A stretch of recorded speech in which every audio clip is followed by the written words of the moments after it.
Bé, mentre agafa aquest sabó, a veure, anem a parlar amb el Marià de les Bodegues Rosàs, a veure quin és el vi que ens recomana per aquest plat.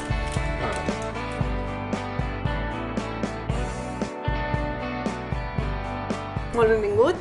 Bona tarda. Doncs mira, per avui el que hem portat avui, ara ja que portem uns quants més programes i ens anem arriscant una mica, doncs hem decidit apostar per un peix, però trencar el tòpic del peix en vi blanc. I hem decidit portar un vi negre jove del Montsant, del celler acústic. És un vi que, gràcies a que els daus de tonyina ens aporten molt de greix i la sèsam ens porta unes notes balsàmiques, el que hem jugat ha sigut buscar un vi negre que ens lligui amb això. Llavors, els vins negres per aquests tipus de peixos i salses ens van molt bé. I hem decidit triar aquest. És un vi que té molt bones puntuacions, un 91 hi ha Penyín i Parker, i després també és un vi que ens aporta, a l'entrada en boca, porta molta fruita negra, ens porta aquestes notes balsàmiques que ens acabaran de lligar una mica amb aquests daus que veiem per aquí, encara. Llavors també és un celler que a nosaltres ens agrada molt en particular perquè és un celler molt petit, però que viu molt el que és la terra, treballa molt amb el que és l'agricultura de tota la vida i amb els seus vins el que tracta de fer és transmetre el paisatge que els envolta amb el seu producte final. Sí, com veus és un disseny molt minimalista, molt simplista, però que un cop obres el vi, la gràcia d'ell és que intenta transmetre les propietats del terra amb les seves varietats, que en aquest cas està fet de samsó i de carnatxa negra. És un vi que nosaltres recomanem molt i que realment està funcionant molt bé. La crítica en general ha sigut molt positiva. Ara després, en uns minutets ja ho podrem tastar. A veure què diuen aquestes senyores. Bé, doncs Marià, moltíssimes gràcies i després tenim un altre plat. També ens has portat un altre vi que després ja ens recomanaràs. I tant. Moltes gràcies. Anem a veure quin és el vi que ens recomanen des de les Bodegues Rosàs. Anem a parlar amb el Marià Rosàs. Hola. Quin és el vi, Marià, que ens has portat per recomanar-nos per aquestes piruletes de calamar? Bé, ara sí que ja aquí hem tornat al blanc. El vi blanc, ara. El que us he portat és un verdejo, és un 100% verdejo de Rueda, de les bodegues Marquès de Riscal. Diríem que és un vi, Marquès de Riscal ha sigut molt reconegut durant molts anys i potser pensem, ostres, els nostres pares veuen Marquès de Riscal, de més. Doncs ara aquesta gent ha tret una línia més juvenil, amb el que han fet, han tret diversos vins i un d'ells és aquest, que és el Finca Montico, on l'etiqueta una miqueta el que ens ve a ensenyar són la foto aèria, aèria i amb disseny, del que és la finca d'on es treu el raïm.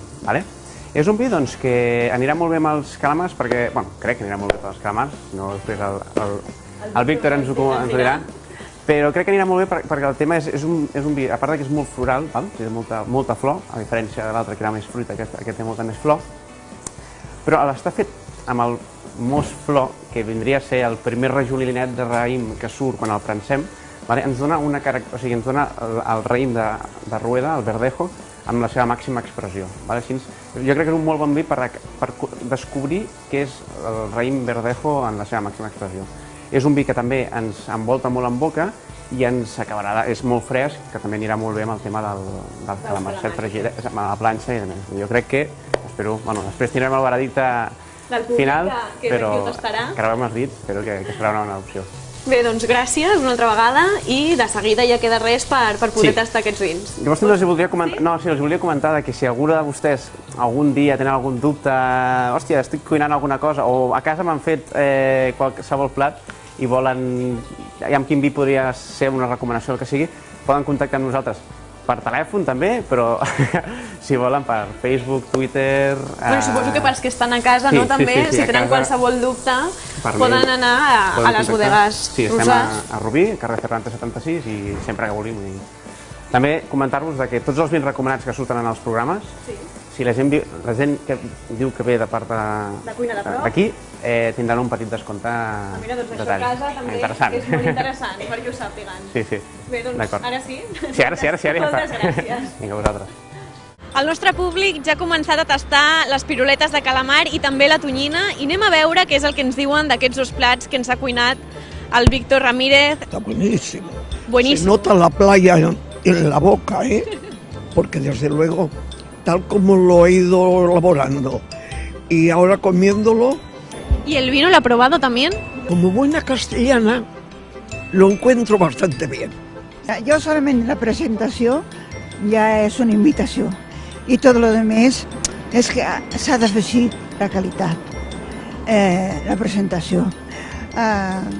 Els granets aquests que ara no me'n recordo com se diuen. De soja. La soja. Sí, que hem vist abans que estava prenent nota de tot. Sí, he pres nota. I ara m'ha agradat molt la tonyina, que no la volia menjar crua, no feia Perquè gràcia. vostè deia, no?, que li agradava més feta. A la meva família li encanta i és la primera vegada, però està boníssima. I dels dos, entre les piruletes de calamar i la tonyina, També, boníssima.